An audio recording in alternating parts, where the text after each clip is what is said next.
Picture this: May 1940. Europe is on the brink of collapse. Hitler's blitzkrieg, his lightning war, has torn through country after country. Now, the might of the German army has cornered nearly 400,000 Allied soldiers on the beaches of a small French town called Dunkirk. They are trapped. The sea is at their back, the enemy is closing in from all sides, and the sky is filled with the terrifying scream of German dive bombers. For the British Expeditionary Force, it looked like the end. Defeat seemed not just possible, but inevitable. If these soldiers were captured or wiped out, Britain would be left virtually defenseless, and the war, for all intents and purposes, would be over.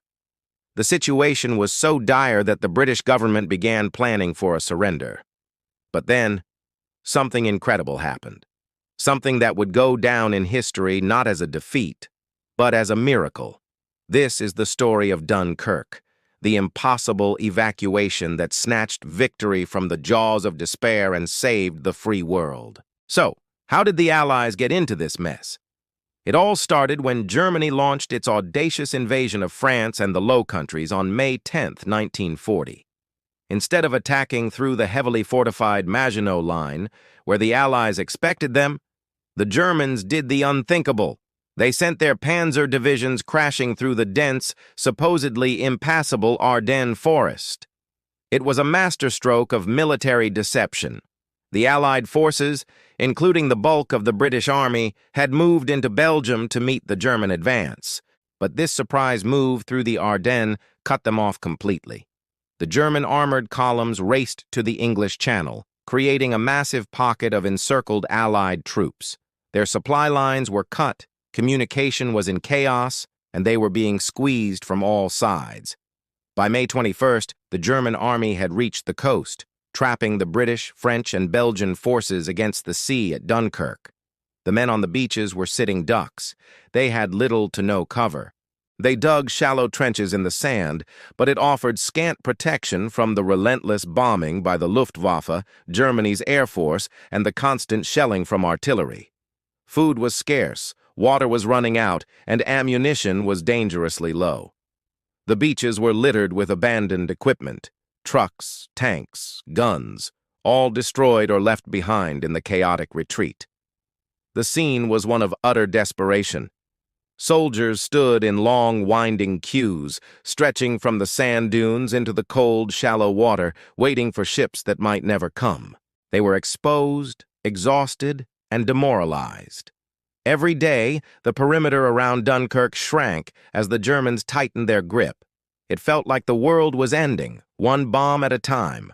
The British government initially hoped to save maybe 45,000 men over 2 days. It was a grim, pessimistic forecast for a disaster of epic proportions. Just when all hope seemed lost, a controversial order came from the very top of the German command. On May 24th, Hitler issued a halt order, stopping his panzer divisions just a few miles from Dunkirk. To this day, historians debate why. Was it because Hermann Göring, the head of the Luftwaffe, promised Hitler he could annihilate the trapped army from the air alone? Was Hitler worried about his tanks getting bogged down in the marshy terrain? Or was it a political move, hoping to offer lenient peace terms to a defeated Britain?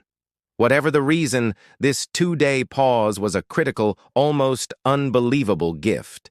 It gave the Allies a desperately needed window of time, a chance to breathe, a chance to organize, a chance to plan the greatest escape in military history. The Royal Navy immediately swung into action, launching Operation Dynamo, but they knew their warships alone wouldn't be enough. This is where the story turns from a military disaster into a legend of civilian courage. The British Admiralty put out a call for any and all boats that could cross the English Channel, and the people answered.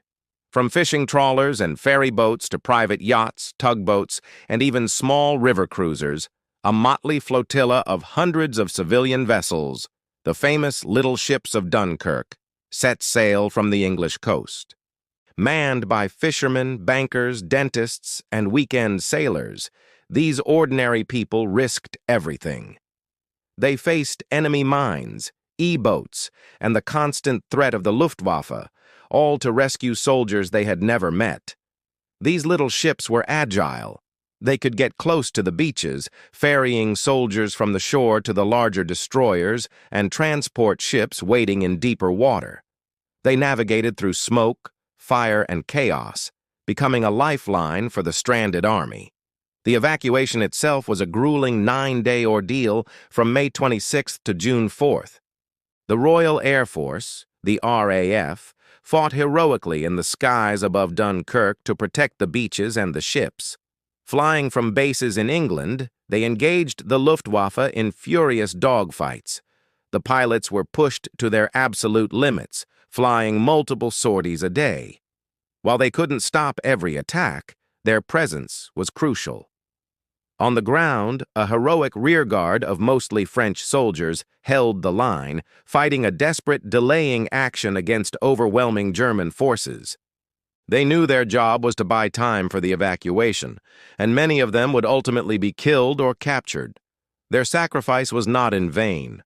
Every hour they held the Germans back was another hour for the boats to get more men off the beaches. The process was slow and perilous. Soldiers waded chest-deep into the water while makeshift piers, constructed from abandoned army trucks, were built to help get men onto the boats. The numbers were staggering. On the first day, only about 7,000 men were rescued, but as the operation ramped up, the numbers grew exponentially.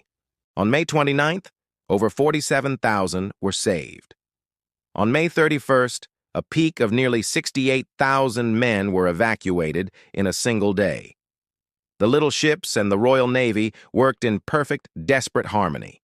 When the operation finally ended on June 4th, the final tally was almost beyond belief.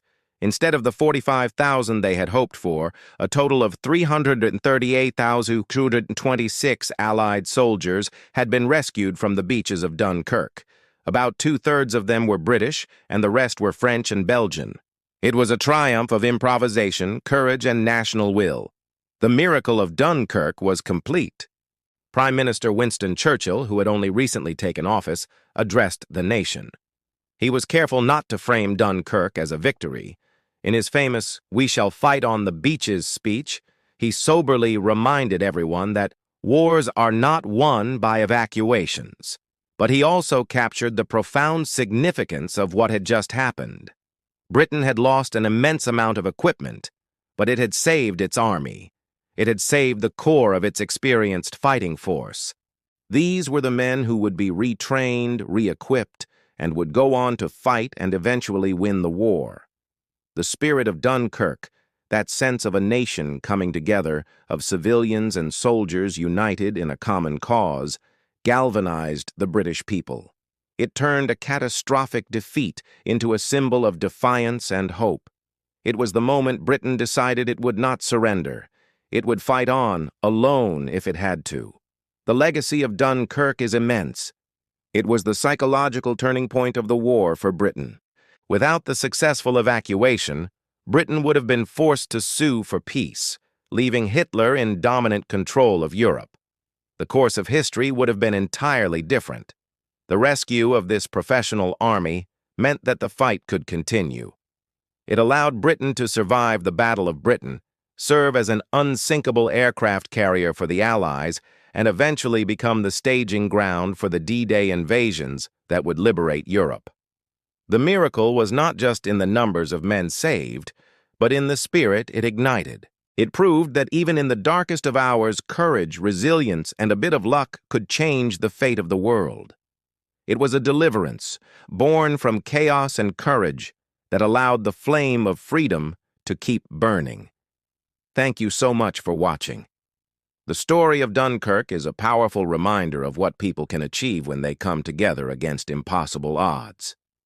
If you found this story as inspiring as I do, please hit that like button, subscribe to the channel, and ring the bell so you don't miss our next journey into history. Let me know in the comments what you think is the most incredible part of the Dunkirk story.